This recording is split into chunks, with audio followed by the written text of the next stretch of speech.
Საქსტატის წინასწარი შეფასებით ივლისში საქართველოს ეკონომიკა წლიურად 6.9%-ით გაიზარდა, ხოლო 2025 წლის პირველი 7 თვის საშუალო მაჩვენებელი 8%-ით განისაზღვრა. 2025 წლის ივლისში წინა წლის შესაბამის პერიოდთან შედარებით ზრდის მიმართულებით მნიშვნელოვანი წვლილი შეიტანეს ისეთმა დარგებმა, როგორიცაა ტრანსპორტი და დასაწყობება, ინფორმაცია და კომუნიკაცია, ხელოვნება, გართობა და დასვენება, ვაჭრობა. კლების ტენდენცია დაფიქსირდა დამამუშავებელი მრეწველობისა და მშენებლობის სექტორებში. დღეს გადამხდელ საწარმოთა ბრუნვამ, რომელიც ეკონომიკური ზრდის შეფასების ერთ-ერთი ინდიკატორია, ივლისში 16 მილიარდ ლარს გადააჭარბა. წლიური ზრდა 9.2%-ია.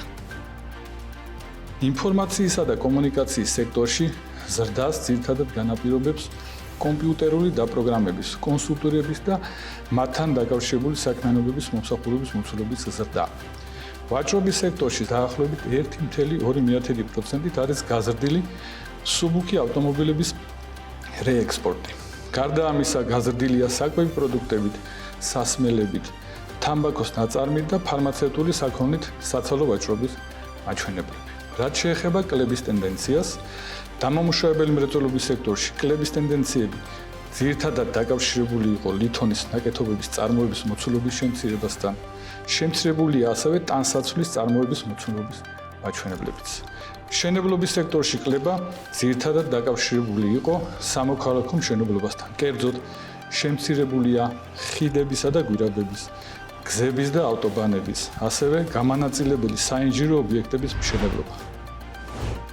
მთლიანი შიდა პროდუქტი იზრდება, მაგრამ ჩვენი ეკონომიკური მდგომარეობა იგივე რჩება ან უარესდება. ამის შესახებ ეკონომისტმა და ანალიტიკოსმა დავით მაისურაძემ BMG-სთან ინტერვიუში განაცხადა. მისი შეფასებით, ჩვენი ეკონომიკური ზრდა არის ნაკლები ინკლუზიური და ვერ ნაწილდება საზოგადოების ყველა ფენაზე, ისე როგორც უნდა განაწილდეს. ეკონომისტი აღნიშნავს, რომ ძირითადად ეკონომიკური ზრდა საინფორმაციო ტექნოლოგიების სექტორის ზრდაზე მოდის, რაც მეტწილად განპირობებულია რუსი IT სპეციალისტების საქართველოში ჩამოსვლით, რომელთა მიერ ეკონომიკური მაჩვენებლები ასახულია საერთო ეკონომიკურ ზრდაში, მაგრამ შედეგობრივად ისინი ნაკლებად იხდიან გადასახადებს და ნაკლებად არიან ჩართული ქართულ ეკონომიკაში. სტატისტიკის თვალსაზრისით ვიყენებთ მათ მონაცემებს და არა შედეგობრივი თვალსაზრისით, განმარტა დავით მაისურაძემ. რაც შეეხება მომავალ პროგნოზს, ეკონომისტი ფიქრობს, რომ შემოდგომაზე ტურიზმის მაჩვენებლები ეკონომიკურ ზრდას კიდევ უფრო დააჩქარებს.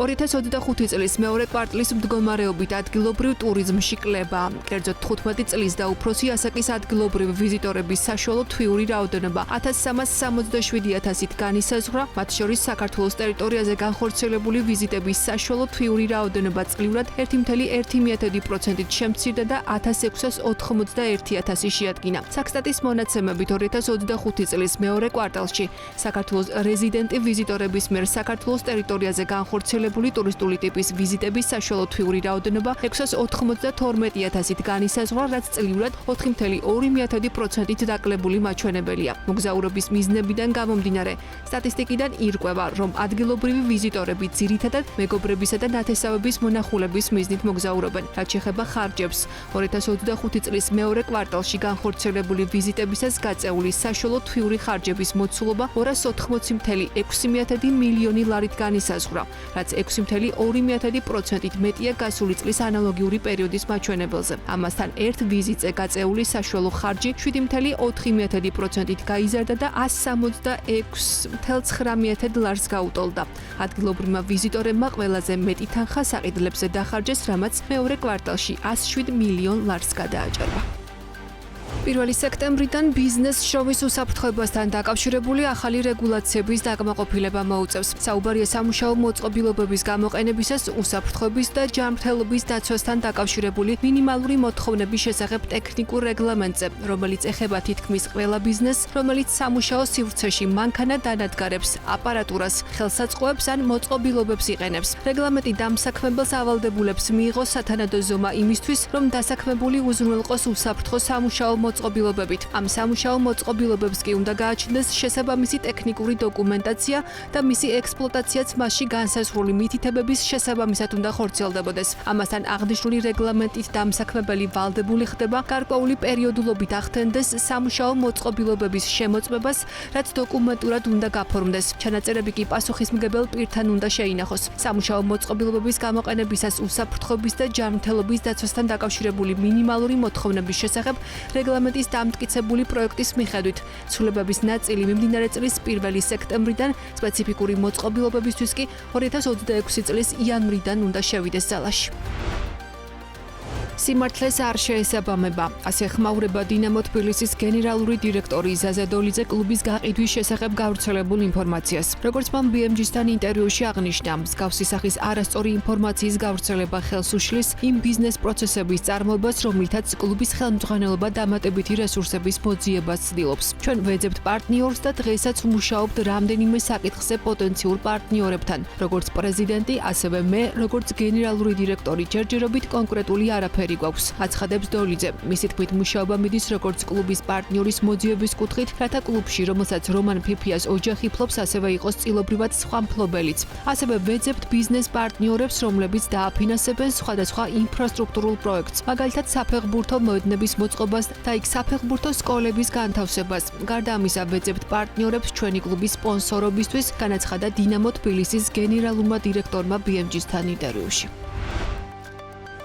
საქართველოს ენერგეტიკისა და წყალმომარაგების მარეგულირებელმა ეროვნულმა კომისიამ 2025 წლის 27 აგვისტოს 22 დადგენილებით ბირჟის ოპერატორის მომსახურების საფასურები დაამტკიცა. დადგენილების მიხედვით 2025 წლის 1 სექტემბრიდან 2026 წლის 1 იანვრამდე ელექტროენერგიის ბირჟაზე ვაჭრობასთან დაკავშირებული ყველა ტარიფი შენარჩუნდა ნულოვან დონეზე. კერძოდ, როგორც აქამდე 2025 წლის 1 სექტემბრიდან 2026 წლის 1 იანვრამდე ბაზრის მონაწილეები არ გადაიხდიან დღით ადრე და დღიურ ბაზრებზე დაშვების საფასურს, ასევე ნავაჭრი ელექტროენერგიისთვის საფასურს. ისინი წლის ბოლომდე გათავისუფლებულნი არიან ასევე დღით ადრე და დღიურ ბაზრებზე დამატებითი პორტფელის მომსახურების საფასურისგან. აღსანიშნია, რომ 2025 წლის მეორე კვარტალში 30 ივნისის მდგომარეობით დღით ადრე აუქციონში მონაწილეობისთვის ბირჟაზე რეგისტრირებული იყო 24, ხოლო დღიურ ბაზარზე 17 მონაწილე. მეორე კვარტალში დღით ადრე ბაზარზე მონაწილეებმა ივაჭრეს 93,115 მეგავატ-საათი ელექტროენერგია, რაც 2025 წლის პირველი კვარტლის ნავაჭრ რაოდენობას თითქმის 52 ჯერ, ხოლო 2024 წლის მეორე ნახევარში ნავაჭრ რაოდენობას 5 ჯერ აღემატება.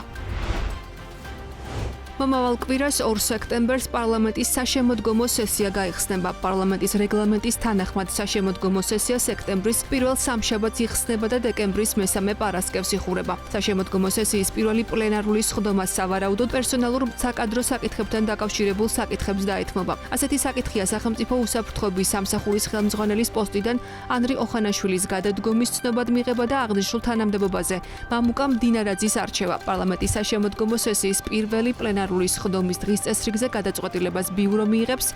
ბიუროს სხდომა 1 სექტემბერს გაიმართება.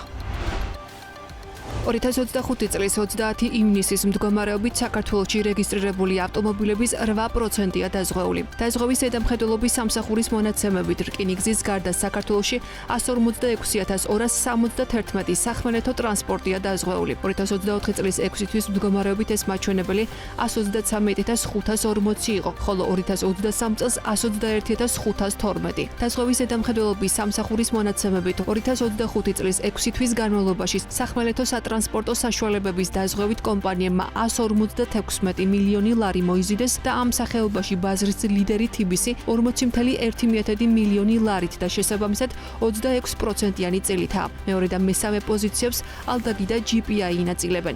საქსტატის მონაცემებით საქართველოში 1,847,988 ავტომანქანაა რეგისტრირებული. ლევან გალობლიშვილი სპორტის მინისტრის მოადგილე გახდა. აღნიშნულს აფხაზეთის მთავრობის ყოფილი თავმჯდომარე ადასტურებს და პრემიერ-მინისტრს საკადრო გადაწყვეტილებისთვის მადლობას უხდის. სპორტის მინისტრის მოადგილეობა არის შესაძლებლობა ჩემს გუნდთან ერთად ვემსახუროთ ჯანსაღი ცხოვრების წესს, აცხადებს გალობლიშვილი. ქართული ოცნების დეპუტატი ლევან გალობლიშვილი აფხაზეთის ავტონომიური რესპუბლიკის მთავრობის თავმჯდომარედ 2024 წლის სექტემბერში დაინიშნა და ის ამ თანამდებობას 2025 წლის 2 ივნისამდე იკავებდა. საქართველოდან ტანსაცმლის ექსპორტი კლებას განაგრძობს. მიმდინარე წლის იანვარ-ივლისის პერიოდში ქვეყნიდან 90.9 მილიონი დოლარის ტრიკოტაჟის და სხვა სახის მანქანით ან ხელით ნაქსოვი ტანსაცმელი გავიდა ექსპორტზე. საქართველოდან ტანსაცმლის იმპორტიორი მთავარი ქვეყანა კვლავ თურქეთია, სადაც წელს 76.4 მილიონი დოლარის პროდუქცია გავიდა ექსპორტზე. მეორე ადგილზე სომხეთია, ხუთეულში შედიან გაერთიანებული სამეფო, ბულგარეთი და ისრაელი. ტანსაცმლის ექსპორტის კლების პარალელურად იმპორტი იზრდება და უფრო მეტიც რეკორდულ ნიშნულზეა. საქსტატის საგარეო ვაჭრობის პორტალის თანახმად მიმდინარე წლის პირველ 7 თვეში ქვეყანაში 210.2 მილიონი დოლარის ტანსაცმელი შემოვიდა.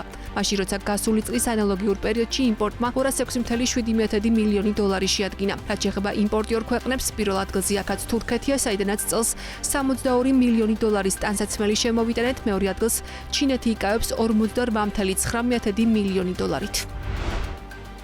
ბოლო 5 წელში მეცხოველეობის პროდუქტებიდან ქვეყანაში ხორცის წარმოება იზრდება. საქსტატის მონაცემებით, თუ 2020 წელს საქართველოში 70.000 ტონამდე ხორცი იწარმოებოდა, გასულ წელს ეს მაჩვენებელი 99.000 ტონამდე გაიზარდა. წელს პირველი 2 კვარტლის შედეგებით კი ხორცის წარმოებამ 35.700 ტონა შეადგინა. შედარებით მერყეობით გამოირჩევა რძის წარმოება. ყველაზე მეტი ცხოველური წარმოშობის პროდუქტი ბოლო 5 წელში 2021 წელს აწარმოა ქვეყანამ, რამაც 588 მილიონი ლიტრი შეადგინა. წინა წელს რძის წარმოება 574 მილიონ ლიტრამდე შემცირდა, წელს კი ფერმერებმა წლის პირველ ნახევარში ჯამურად 292.5 მილიონი ლიტრი რძი აწარმოეს. რაც შეეხება კვერცხის წარმოებას, 2020 წელს ეს მაჩვენებელი 674.5 მილიონი ცალი იყო, გასულ წელს ეს მაჩვენებელი 673 მილიონამდე შემცირდა, წელს პირველ 2 კვარტალში კი ქვეყანამ უკვე 352 მილიონ ცალამდე კვერცხი აწარმოა. 2025 წლის 31 ივლისის მდგომარეობით საქართველოს პენიტენციური დეპარტამენტის დაწესებულებებში სულ 9845 პირი იყო განთავსებული, მათ შორის 9393 კაცი, 452 კი ქალი. საქსტატის მონაცემებით პენიტენციურ სისტემას დაქვემდებარებულ 14 დაწესებულებაში არსებული საპატიმრო ადგილების საერთო ლიმიტირებული რაოდენობა 12332-ია, რაც იმას ნიშნავს, რომ 2025 წლის 31 ივლისის მონაცემებით დაწესებულებებში განთავსებულ ბრალდებულთა და მსჯავრდებულთა საერთო რაოდენობა, ანუ 9845 დადგენილ ლიმიტზე 2487 ერთეულით, ანუ 20.2% ნაკლებია.